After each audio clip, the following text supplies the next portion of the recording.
Mangwanani akanaka vana vaMwari, tiri kusangana zvakare nhasi tichiongorora zvakare shoko raMwari nezuva rake dzvene, musi weSabata mukati memwedzi uno watiri waApril. Ndinoda kuti Mwari achatitungamirira tigokwanisa kunzwa zvakanaka zvakawanda, zvimwe zvizhinji zvaJesu kubva mukati meshoko raMwari mukati mezuva ranhasi. Pamangwanani ano ndafunga kuti timbodzokera mukati meBhaibheri tidzidze zvakawanda kubva mukati mebhuku raJudges. Judges ndiyo yamunoti vatongi, ndizvo handiti? Saka nhasi nyaya yedu iri kubva kubhuku raJudges chapter 6 naJudges chapter 7 ndo kuchabva nyaya yedu. Nyaya yatinoda kutaura pamusoro payo pezo ranhasi ine musoro unoti iyo vana vaNafutari. Ungada kushandura nevamanzi woti rudzi rwaNafutari. Saka ndiyo nyaya yatinoda kubata mukati mezuva ranhasi. Regai ndinde nemi kubhuku ravatongi chapter 6 ndiverenge mavhesi achona tozopinda mukati mekutsanangura tichifamba zvishoma nezvishoma kwemaminitsi mashomanana anotevera. Vatongi chapter 6 ine musoro unoti Gideon unotumwa naJehovha kurwira Israeri. Zvino vana vaIsraeri vakaita zvakaipa pamberi paJehovha. Jehovha akavaisa mumavoko aMidhiani makore manomwe. Midhiani akakunda Israeri, vana vaIsraeri vakazviitira pokuvanda pamakomo napamapako nenhare nokuda kwaMidhiani. Nokuti vaIsraeri vakati kana vakusha, kureva kuti kana vakanodzvara kuminda yavo, vaMidhiani navaAmareki navana vamabvazuva ndokukwira kuzogwa navo. Vakadzika matende avo pakatarisana navo, ndokuparadza zvibereko zveminda kusvikira paGaza. Havana kusiyira vaIsraeri zvokudya, kana makwai, kana mombe, kana mbongoro, nokuti vaikwira nezvipfuwo zvavo namatende avo. Vaiuya vakawanda semhashu, vasingagoni kuverengwa. Ivo namangamera avo vaipinda munyika kuti vaiparadza. VaIsraeri vakava varombo kwazvo nokuda kwaMidhiani. Zvino vana vaIsraeri vakachema kuna Jehovha. Tichajambiramo mavhesi, tojambira ndoenda pavhesi 11. Zvino mumwe mutumwa waJehovha wakasvika akagara pasi pomuouki wakanga uri paOfra waiva waJoashi muAbhiezeri. Gidheoni mwanakomana wake wakanga achipura zviyo pachisviniro chawaini kuti azvivanze nokuda kwavaMidhiani. Ipapo mutumwa waJehovha akazviratidza kwaari akati kwaari, Jehovha unewe, iwe murume une simba noumhare. Gidheoni akati kwaari, haiwa ishe wangu, kana Jehovha anesu, ko izvi zvose zvakagotiwireiko? Zviripiko zvishamiso zvake zvose zvataiudzwa namadzibaba edu vachiti, Jehovha haana kutikwidza here achitibudisa paIjipita? Asi zvino Jehovha watirasha akatiisa mumaoko aMidhiani. Ndichajambira vhesi 16. Jehovha akati kwaari, zvirokwazvo ini ndichava newe, iwe uchakunda vaMidhiani somunhu mumwe. Ndichajambira kuti noenda pachapter 6 verse 33. Inoti zvino vaMidhiani vose navaAmareki navana vamabvazuva vakaungana vakayambuka vakadzika matende avo pamupata weJezreeri. Asi mweya waJehovha wakasvika pamusoro paGidheoni. Akaridza hwamanda, vaAbhiezeri vakaungana vakamutevera. Akatuma nhume pakati pavaManase vose, naivo vakaungana vakamutevera. Akatumawo nhume kuna Asheri naZebhuruni naNafutari, naivo vakakwira kuzosongana naye. Ndichajambira ndoenda kuchapter 7. Tichambotora mafemo tiri pamavhesi mashomanana ataverenga pana Judges chapter 6. Hama dzinodikanwa pamangwanani ano, tiri kusangana nokudanwa kwakaitiwa Gideoni. Muchaona kuti semadanigo akaitwa vanhu vakasiyana-siyana mukati meBhaibheri. Mwari waidana vanhu from obscurity, waidana vanhu kubva muestate in society yokusatombozikanwa, yamunoti hanya nani munhu asina kana chaangazikanigwa zvake musociety. ndo situation yatiri kusangana nayo pamangwanana. Itsika ya Mwari mudikani wakanditerera kuti kana Mwari achidana vanhu wokubata basa rake mukati memunda wake, haatarisi state in society. Your status in society is not concerned with your status in the society. God is not concerned with your background, whether it is a poor upbringing or is a rich upbringing. God is the only person who gives the efficiency and sufficiency to carry out his task. According to his superior wisdom and knowledge, he knows the right instruments for the right task ahead. Amanzi nodikanwa pamangwana nani. Rangarirai muranda Elisha panodanwa na Mwari wakanga ari part of that 7,000. Zvainzi na Elijah kwa indinde ganda sari kwa paka zongadzai wakuna wamwe 7,000 varipo vasina kumbopfugamira Baal. But Elisha was among those 7,000, and he was not known to Elijah. But when God called him to the scene, he was up to the task. Why? Because God gives the efficiency and sufficiency. Amanzi nodikanwa John the Baptist ndiye uya wakabva wilderness akakaruka ava pasini achifamba neshoko tigadzira nzira dzeunouya. Why? Because God gives the efficiency and sufficiency. God called John the Baptist from the wilderness. When he appeared on the scene, it was like waita kunge muchero wangokuzhumugwa musango ukabva waunzwa mukati momusha. Hamanzi nodikanwa nungatarisa kuna Moses. Moses invaded the frightened court of Egypt from the backside of the desert. But God called him and gave him the sufficiency and the efficiency to carry out the task. Hamanzi nodikanwa pamangwanana. Wherever you are, you might be listening to me or watching this video. The word of the Lord, when it comes to you, you need to heed the call, for he is the only one who gives sufficiency and efficiency to carry out the task at hand. Pamangwanana notinosangana na Gideon. Gideon unodanwa kutauye obata basa ramari. Patino sangana naye pana chapter 6 verse 11, Judges chapter 6 verse 11. Zvinonzi Gideon wakaonekwa ari in a hiding place. Zvinonzi wakanga ari paburiro achipura zviyo wakavanda achivanda hondo dzavaMidhiani.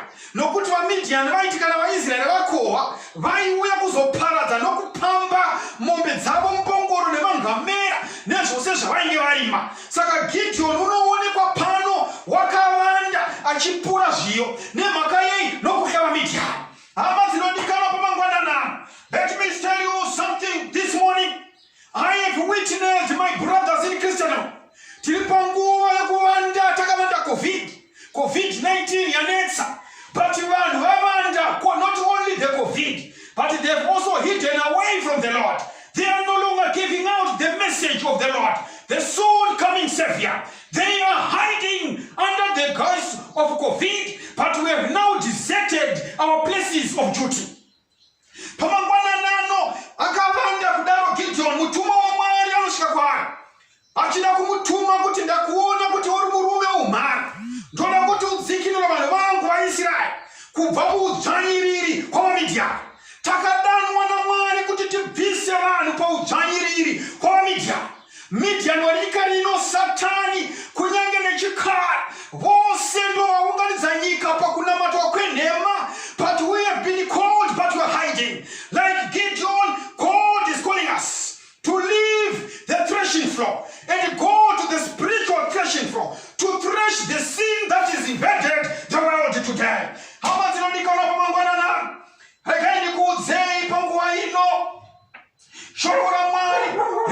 we should know that there is a God in heaven. When we begin to be busy for the Lord, He will keep to receiving fresh calls for service. And we should find a steady promotion of grace, liberty and power and honor all along the upward way. Mwari unotipa simba rokuti tibate basa rake nenzira inoshamisa. Ticharamba tichida mberi tichiongorora nyaya ya Gideon. Tikaenda pana Judges chapter 6 verse 4 to 5. Inotiudza kuti hondo ya Midian yakanga yakawanda kati yakakura zvakadaro. Yapoteredza kuti igwisane naIsraeri.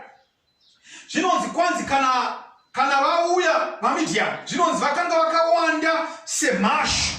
Ndo zviri kurehwa neBhaibheri.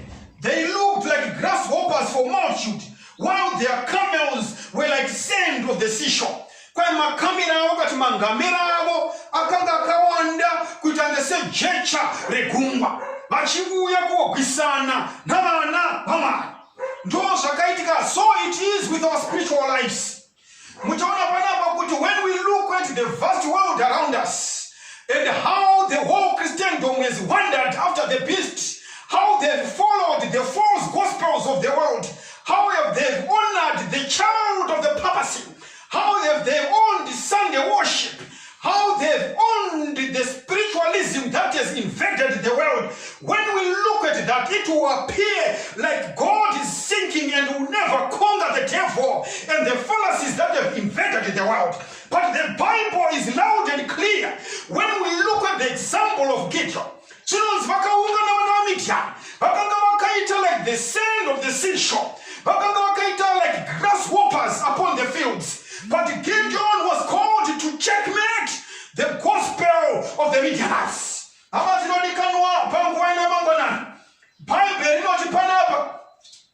When the enemy comes in like a flood, then they shall be lifted up a standard against the enemy. God wants to set up a standard against the fallacies of this world. But that standard can only be raised when there's a Gideon that has accepted the call of Jehovah to stand as a bulwark of truth in a world that has been immersed in the fallacies of this world. The Bible says, when the Gethsemane comes, Kana Getima, Yasumuka, when Gethsemane comes up with its loneliness and bloody sweat, an angel will stand up. That's when we thought that an angel was sent to him to strengthen him. God submits, God commands his angels to come to our rescue, to come to our support when we are at the Gethsemane experience. No,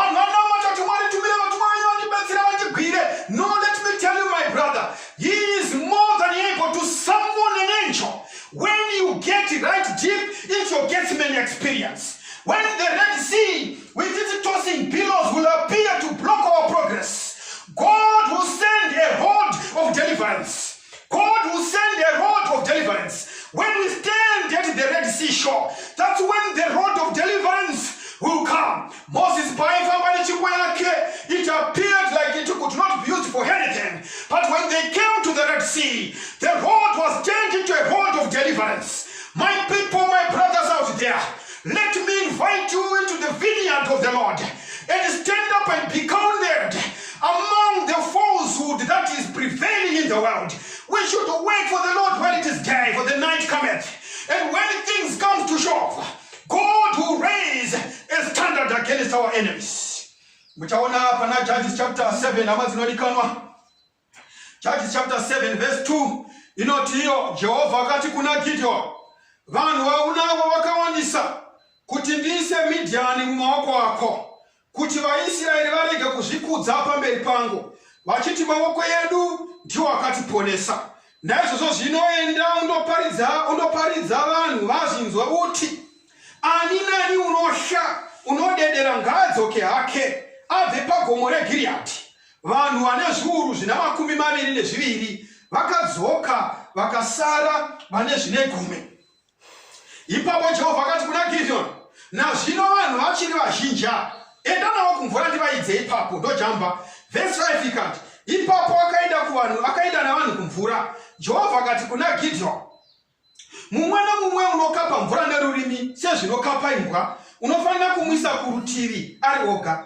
Naizvozvo mumwe nomumwe unofugama pamabvi ake pakumwa. Zvino vanhu vakanga vakapa vachiisa mavoko avo kumiromo vakasvika varume vana 300, asi vamwe vose vakafugama pamabvi avo pakumwa mvura.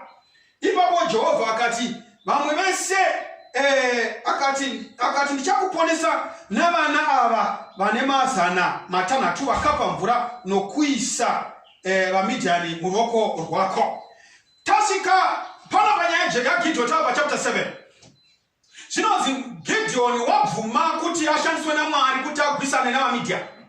Zvinonzi wakadana kuna Israeri yose, kuna Manase, kuna Naftali, kuna Asaheri, ndobva vakoka vana vavo vaIsraeri. Zvikanzi vakasvika ivo nhamba dzingaita 32,300 soldiers. They came to Gideon to face the war or the army of the Midianites. VaMidianite ndonzi vanga vakawanda semhashu. They could not be counted for number. But Gideon unongowana vanhu 32,000 chete vanozvimisa kugwa hondo yaJehovha. Vari 32,000 kuda takatarisa nemaziso edu vaitova vashoma pane hondo dzakanga dzauya navaMidhiani. But Mwari anouya panapo. Hama dzinodikanwa Jehovha ndikuwisisa. Anouya pano kuna Gideon. Oti iwe Gideon chinzwa muranda wangu. Vanhu vako vaunawa vari 32,000 against hundreds and hundreds of thousands emaMidianites vakatowandisa vari 32,000. Ngavarijusiwe. Zvikanzi waita sei? Zvikanzi I'm going to give you a two-legged test. Hama dzinodikanwa nhasi toda kuti uterere muterere. Kana Mwari achisarudza vanhu vokuinda kubasa naye, anovapa the two-legged test. And in these last days that we are in, when the beast is going to rear his ugly head, this two-legged test is going to be upon the children of God. How I pray that we fast and pray, that we may be enabled to stand this two-legged test. She knows the first test. It is the test of fear. She can see the pakati pemasoja ako 32,300. Unovaudza kuti kana pane anotya ngaatore nhumbi dzake adzokere kumba. Zvikanzi adaro Gideon 22,000 soldiers vakadzokera kudzisha nokuti vaisha. Ndovakasegwa 10,300 soldiers. Zvikanzi takuinda pasecond test, which was a test of character. So the first test is the fear test. Those who fear, let them go back. 22,000 fell, by the way. The second test, it was a test of character. Zvikanzi vanawo pagwizi vakomana. Tobva vakomana vatogwa vakaenda pagwizi. Zvikanzi achamwa mvura sezvinoita imbwa ichibudisa rurimi ichikapa mvura kavamire kurutivi rwako. Vanoti gwada-gwada vanofugama vozvambarara mujecha vachimwa mvura kavaende kuno rumwe rutivi. Zvikanzi ndichasunungura nyika nevava 300 vamwe vachita zvokukapa mvura noruoko. Ndova ndichasunungura navo nyika. Asi vaenda vakanozvambarara vakakanda moti zvombo zviripi kavadzokera. Zvinonzi Gideon akasagwa nevanhu 300 soldiers. There were 300 soldiers against a battalion, against my soldiers, and zanga kawanda semhashu. Vanhu vanzanga vane mangamera anga akaita semushecha wegungwa vauya kuogwisana naIsraeri. Ndo vanhu vanosara vakatarisana nehondo yevarume vatatu vaGideon. Hama dzinodikana pamangwanani, come with me to the Bible. Zvikanzi panapa zvatinoziva ndezvekuti kana ma-false brethren achita fall by the wayside, it is not weakening of the gospel, but it is a strengthening of the gospel. The cause of Christ gets strengthened when false brethren fall by the wayside.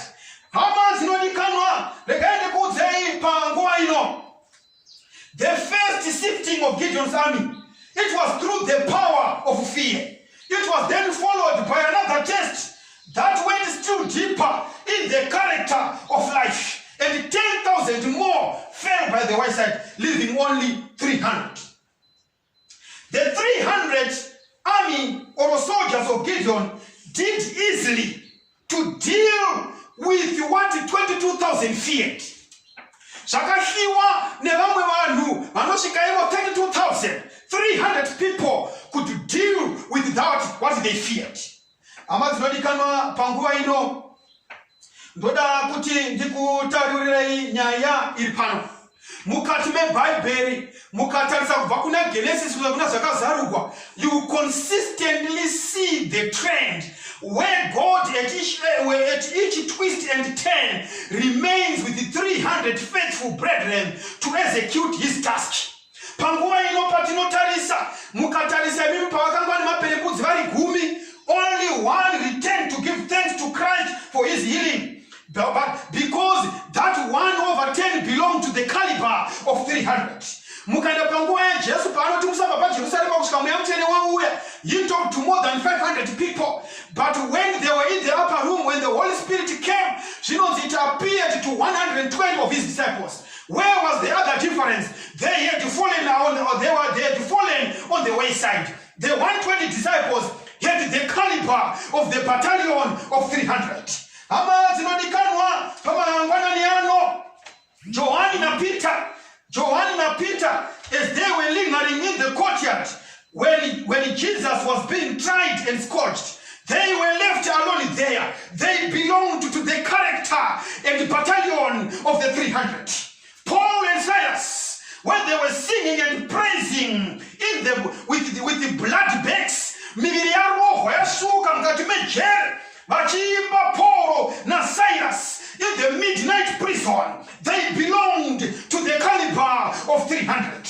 In every age and country, no matter who is king, there has been this club of 300. People who have got a stern character. People who cannot be bought or sold. People who do not fear even if it means death. These are the people that God is looking out there. God is calling people of such a stern character to give the gospel a distinct sound. God is calling such people because he wants to raise a standard in the world. The 300 was a band of faithful souls who cannot be driven from truth and duty, nor coaxed or soaked into compromise and sin. Rukoko rwamwari kwatiri amazinodikanwa kuti nguwa ino ati haisi nguwa yokuti kwadana muchikona chauri wakawata COVID, but inguwa yokusumuka and be counted among the club of 300. Amazinodikanwa pamangwanana. Where are my brothers and sisters? When the gospel of my Lord is languishing in poverty, when the truth, the piercing truth is not going out there, when the truth that really matters, the three angels' message, if any man worship the beast and his image, achawana mugove wakafani gwanechika varipiwanu kuti vape this message a distinct sound. Ama zinodikanwa saka nyaya yokusha yakatumna Judges chapter 7 yashika kuna Gideon. Mukandaneni pana Judges chapter 7 verse 10 to 15. Inotiyo asi kana uchisha kuburuka uburuke kumisasa unapura muranda wako ugondonzwa zvavanotaura shure kwa izvozvo maoko ako achasimbiswa kuburukira kumisasa. Kwanzi panapa Gideoni asarigwa nevarume vake 300. Mwari unenge wakaona kuti muranda wangu ninganeka kushapicha. Zvikanzi kana uchisha chitora pura muranda wako. Kana wamutora usiku burukira kumatende ava Midianite uchandonzwa zvavanenge vachitaura ikoko. Gideon unotora muranda wake pura ndobva vasvika usiku pane rimwe tende mukati kwanga kwakaungana hondo dzevamidiani nevaamareki. Asvika ikoko zvinonzi mune rimwe tende mamune masoja maviri achitaurirana. Zvikanzi shamwari ndakarota usiku chingwa chimoto. Ndakarota kachingwa kachibhururuka. Kabhururuka kachingwa ndobva kasvika kakarova tende redu rarohwa nechingwa rakabva radonha rikakunguruka rikabva raita flat. Zvikanzi nomwe musoja achimupindura. Zvikanzi zvirokwazvo zvavakarota izvo ihondo yaGideoni. Jehovha aisa hondo yavaAmareki nevamidiani mukati meruoko rwaGideoni. Zvinonzi Gideoni paakanzwa mashoko iwawo akapfugama akanamata. Ndobva asumuka akadzokera kwakaungana masoja ake. Zvikanzi, guys, prepare, the Lord has delivered Midian into your hands. Hama zinodikanwa pamangwanani ano. Bible rinotiudza panapa kuti the talk of the Midianite tent is actually going on as we are hiding for COVID. The talk of the Midianite tent is going on and is still heard. When you look in the tents of the world, wherever you walk in town, wherever you walk in Zupko, wherever you walk, the Midianite tent walk, the Midianite tent talk is happening. Kuti zviko zvakuda kuita panyika, zvizvoda kuira nyika, vari ready to hear the message. God has delivered the world into your hands.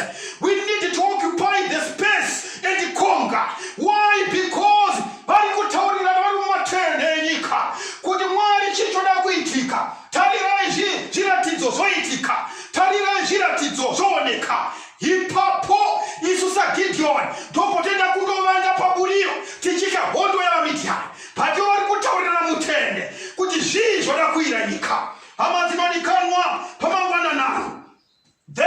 Wherever you go, the world is confessing. The world is confessing that whatever they are doing in this world, vari kuzama kutsvaka something to drown their fears.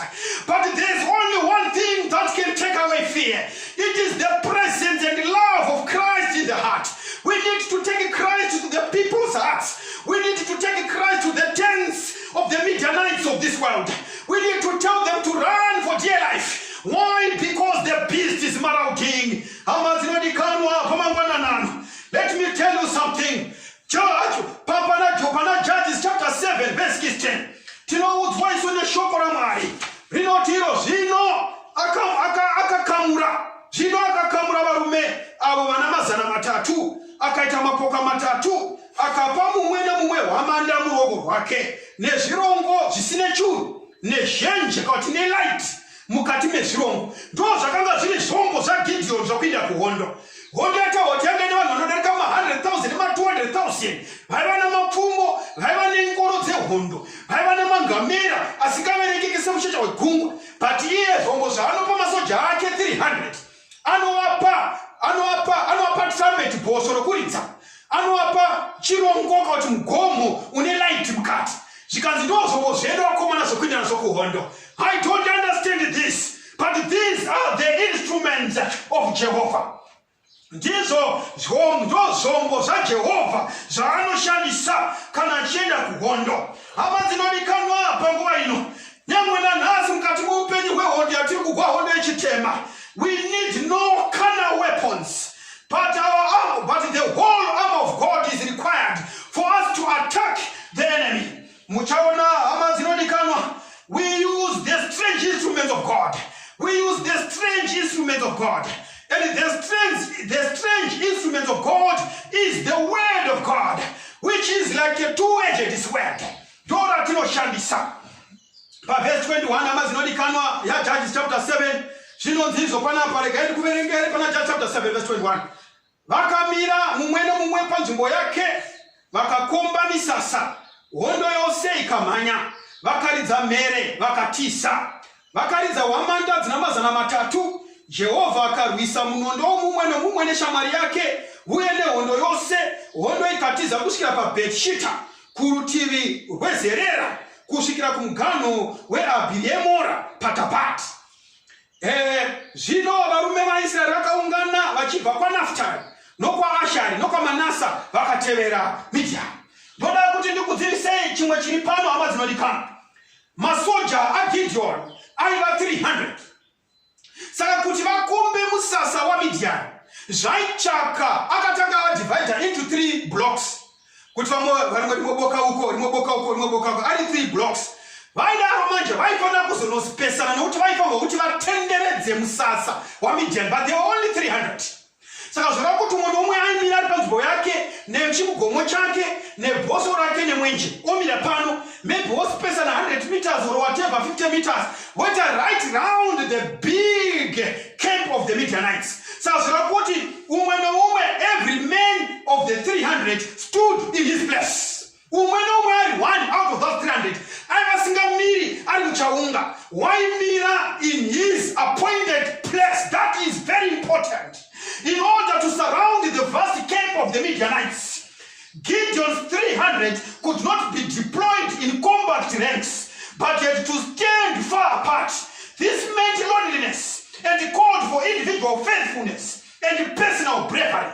Zvaichaka kusurukirwa uri wega, zvaichaka bravery kusarukamira uri one, so that they could be able to spread around the camp of the Midianites. By ratio and proportion, vanhu ava vaGideoni, umwe chete munhu waigonanga achifana kuti anangane nemore than 1,000 soldiers dzaifana kuti dzidhiliwe nemunhu one. This was the ratio and proportion. Hama dzinodikanwa, yet in face of tremendous odds, they were true and every man stood in his place. Kunenge zvaita sokuti hazvigoneki, vakava nezvokwadi mukati mumwoyo wavo, umwe nomumwe akamira panzvimbo yake. Hama dzinodikanwa ndiri kuti duty for each and one of us. There is a post of duty for you. There is a post of duty for her. There is a post of duty for me.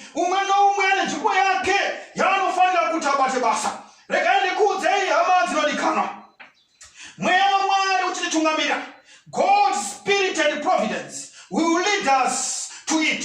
And the Lord will help us remain there in our place of duty. Wherever you are placed there for a blessed purpose.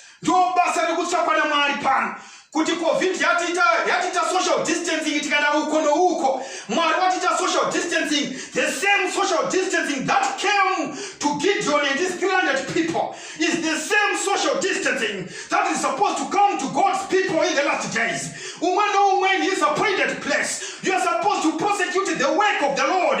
While you are alone, while it is cold and lonely out there, you are supposed to prosecute the word of the Lord. This is what happened to Gideon and his people. Judges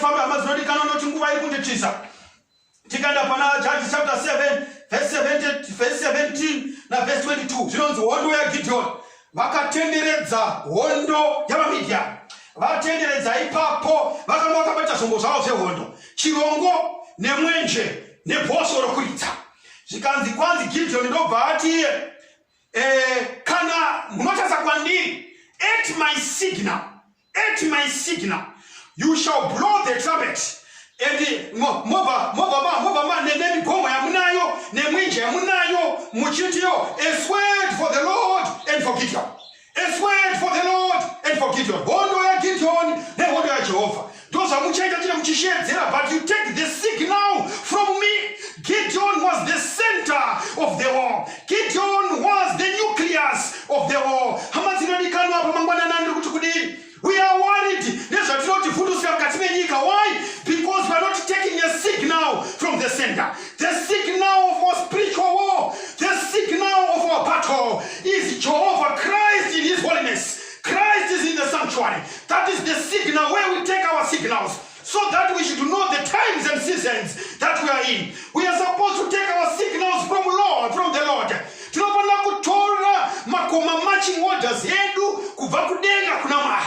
Tizive kuti nguva ipi. Hatitori marching orders from whoever. My brothers and sisters, this morning, as you shall see, as you shall look at me, tora signal kwandiri. Ndo zvakataurwa naGideon. Gideon paka blow the trumpet. Vakatanga kushedzera. A word for the Lord and for Gideon. A word for the Lord and for Gideon. Vachidaro hama dzinodikanwa. Kunonzi izvoni zvakaitika ipapo. Vasekula vatenderedza. Zvinonzi pakatanga kuita stampede yemasoja. Nokuti hwahuri usiku, it was by midnight. Kwakaita stampede yemasoja.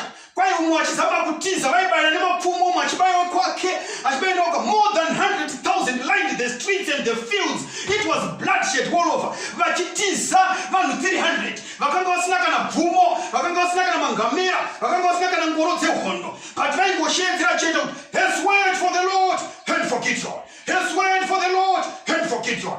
Vakaparadza vese vachitiza vachienda. Gideon akadeliver Israel kubva kuna Midianite. God can set your enemies. God can set the enemies of his people fighting amongst themselves. God can set themselves one against the other. But the signals from the center. Then God will work a terrible work on the earth. He will raise up a standard that cannot be raised by human shield, a standard that cannot be raised by human hands. And zvakaitika mukati mezuva iroro kuti zvadaro vakaurayana pachavo, ndo zvinoitwa mhandu dzako kana wapinda mukati mebasa raMwari. Dzinopondana nokubonderana kuti abonderera ikoko usipo. Why? Because you are lifting a sword for the Lord and for Gideon. Hama dzinodikanwa pamasikati ano. Ndinoda kuti ndifambe nemi zvakanaka. Bible rinoti iro tasvika pana Judges chapter 7 verse 23. Judges chapter 7 verse 23. Munoyeuka utatanga taona paya kuti zvakaitika ndezvokuti vanhu Mwari anoti vanhu vakawandisa vari 32,300 vakawandisa. Saka itivese vanosha vadzokere. Zvinonzi izvoni rudzi rwakwaNafutari nerudzi rwakwaAsha nerudzi rwakwaManase vakadzokera kumashure vanongokuti vakanga vachitya vakaenda. Vamwe vakanga vasarira vakanopaya pakukapa mvura vachibva vadzokera nepakwasarwa 300. Saka rudzi rwaNafutari hakuna kunge kwaenda kuhondo nemhaka yekuti dzaiva muhende dzaisha. Saka havana kuinda kuhondo vakadzokera kumashure. Hava dzinodikanwa usasha kuti ari kuruboshwe rwako neari kurudyi rwako wati kudini, nokuti mhende dzichawanikwa mubasa raMwari. Variko vacharamba kuritaura zvange, variko vacharamba kufamba naro nokuti vanosha. Let them fall by the wayside.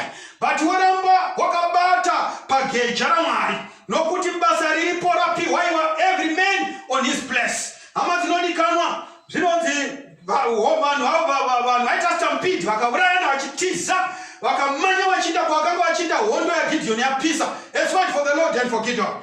Zvinonzi izvozvo zvadaro vatiza hondo dzaMidhiani dzatiza nevaAmareki vatiza manje.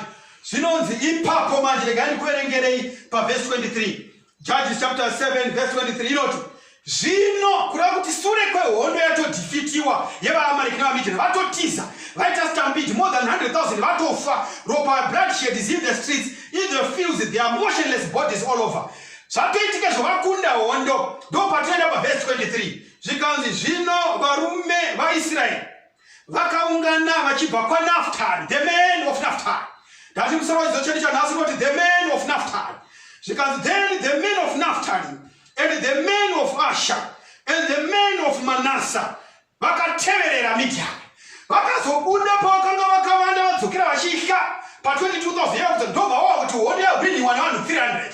Ndobva vanouya vobva vatangawo kuita mucheka dzafa vachiteverera hondo dzaMidhiani. Vanhu vari kutozvitizira vapera basa kudhara ndovodzingirirwa navaNafutari. But painiwo masoja hondo ichapisa, zvichapisa zvakakora muto, havana kuwanikwa pasii. Vakatiza vakati haisi tinohyaira ngatidzokera. Ndobva vazangana mu22,000 vakadzokera. Ndobva vaenda pagwisi vakadzokera nevamwe 10,000. But hondo yahwiniwa manje vakuita mucheka dzafa vasoja ekwaNafutari neekwaAsha neekwaManase kwai vakatanga kutevera vaMidhiani vachimanya vachiita muramba mhuru vachivatevera vachienda kunocheka dzafa dzoga mucheka dzafa.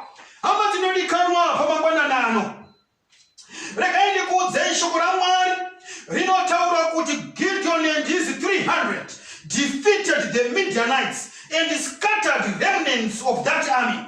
Hama dzinodikanwa panapa tinoverenga kuti then the men of Naphtali, then the men of Asher and Manasseh gathered themselves together and pursued after the Midianites. Vakutevera vaMidianites agara kutozvitizira kundwa nechekare. These were the very people who, through fear of the Midianite host, had left the battlefield and gone home. But now the enemy has been defeated, was in full retreat. And suddenly the men of Naphtali become so bold. Vanhu vaNafutari vanova so bold, vaona hondo yatopera nechekare. Ndinozviona mukati mezera nhasi usakamulikana. Vanhu vokwaNafutari vachiripo pakati penu. Vanhu vokwaNafutari kana mukati mekereke yaMwari mune basa rinoda kuitiwa. Vanhu vachifanira kupiwa warning of God's last message where he is going to pour his wrath without mixture. The worship of the beast ichiparidzwa, they go and hide and they don't want to say it out. But when the victory is proclaimed, those people like the Naphtalites are going to come up and say, swear for the Lord and for Gideon. Hama dzinodikanwa mukati muupenyu vari vanhu vakadaro hakusi kuvhangeri chete. Nyange mukati muupenyu hwavanhu vachikura, munhu achikura iri nherera, iri chirikadzi, achishayiwa chokubata chauviri, achishayiwa mafizi, achishayiwa zvavanoendesa kuchipatara achitambura, vanomutarisa vagoiginowa. But kana zvazoita Mwari amuzarurira magedhi, rifa rachimuka zvino wavadhokota wavapresident vanotanga kuda kumiramira mudhuze vachiti haiwa takakura nei mufano taitombomupavo polisi tombomupavo mamanyatira kana titoenda hapa taitombomudande kumapisi job mufano takakura nei hama yedu. They want to get associated because there is now victory. Ndo zvakaitwa nevanakomana vaNafutari. The tribe of Naphtali is seen when a man succeeds in life. Nhamo ichakamukurira ichakasimba, hapana anotambira padhuze. Hama dzinodikanwa munachitsvaga sympathy, munachitsvaga friendship, munachitsvaga affection, munachitsvaga material help, munachitsvaga achita crave for these things that you don't get pain. They are not anywhere near to help. But when that person reaches smile at him, zvamuitira mukati meupenyu, asununguka akuchiitawo mari yacho, wava nebhegi rose mukati mehomwe, unoona nyika yose yoda kutambira mukati medhuze nake, mweya wanafutari wokuda kuassociate nevictory, but you don't want to associate with the sweat that leads to victory. You simply want to enjoy the fruits of victory, but you don't want to associate with the labor and the toil that brings up victory. Manakomana, manafutari. My challenge this afternoon is that among the children of God, those who know his precepts, those who know the times and seasons, I don't want you to be called, you are the son of Naphtali, who want to associate with victory when it is past the fact. That lonely man whom we are ignoring now, that lonely man who is languishing in cold and hunger, that lonely man who is thirsty, that lonely man who wish the word could spread faster, is the man of Nazareth, is the man of the cross. It is Jesus Christ. When he looks at the snail pace with which the gospel is traveling, my people have deserted me. They've gone the world, they've gone the route of Naphtali, they've gone the route of Asher, they've gone the route of Manasseh, who do not want to associate with Gideon when it was time for war. But when victory had been gotten, they then came out and pursued after the Midianites. But in this case, my brothers, let me tell you, that opportunity is not going to come, because when the gospel crosses, mutumwa achishedzera zvikanzi zvaitwa zvapera, wakanaka garamba wakanaka, wakaipa garamba wakaipa. If we do not prosecute the work now, that will sound in our ears, wakanaka garamba wakanaka, wakaipa garamba wakaipa. But my prayer is that let's get hold of the plow while it is day, for the night cometh. Ama dzinodikanwa panguva ino yamangwanani, ndinoda kuti nditaure ndichiti Satan is taking advantage of the lockdown. Satan is taking advantage of the lockdown. He is taking advantage of the coronavirus. He is taking advantage of the collapsing world economies to take away the liberties of the nations. He is laying down justifications for the new world order. The devil is promoting the so-called common good theory of the beast. The devil is attempting to resist the civil liberties, paving way for the global Sunday law. Where is Gideon and his band of the 300? Where are the faithful sentinels of Jehovah to warn the world that this is coming upon us? The devil is stealing a march upon us. Where is the Gideon of today, when the devil is laying up so immaculate plans to take away the civil liberties of this world, to take away the religious freedoms of this world? Where is the world when we are at such a time? This is my prayer this morning. You may read from Genesis to Revelation. Kuna Genesis, not even a single verse can be found authorizing people to worship on the first day of the week, Sunday. People have desecrated the laws of Jehovah. They are following a spurious Sabbath, an institution that began in the era of Emperor Constantine.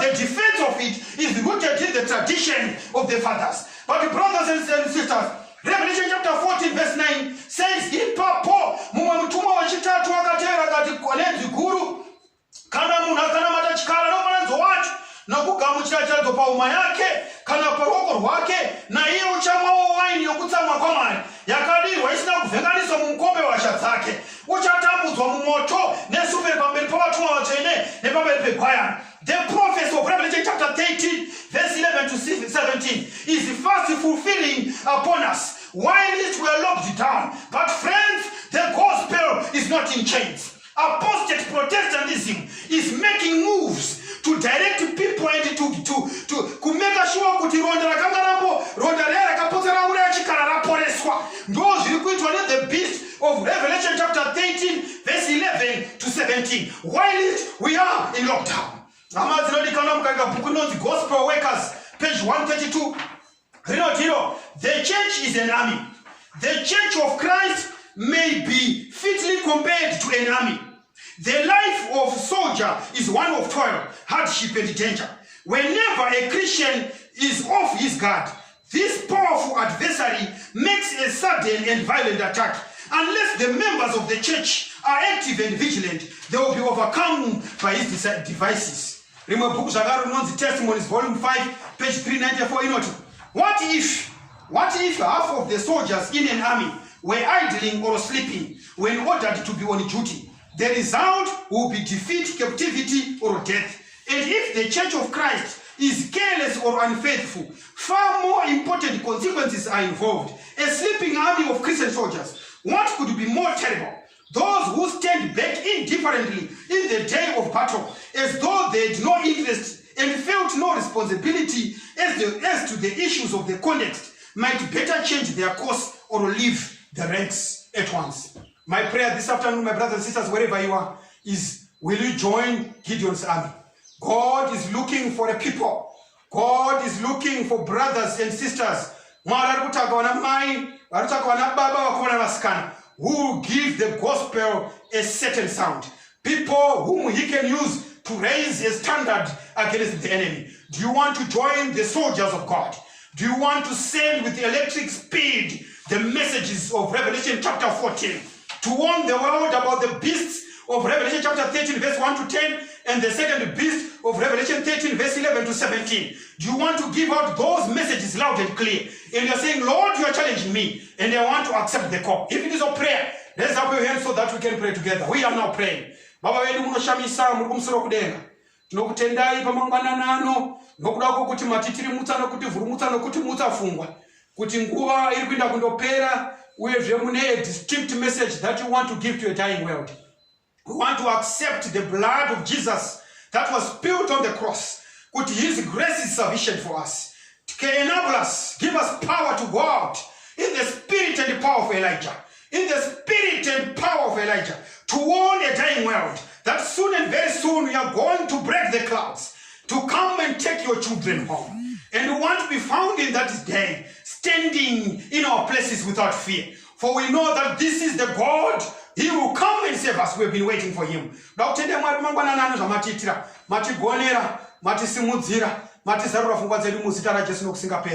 Amen.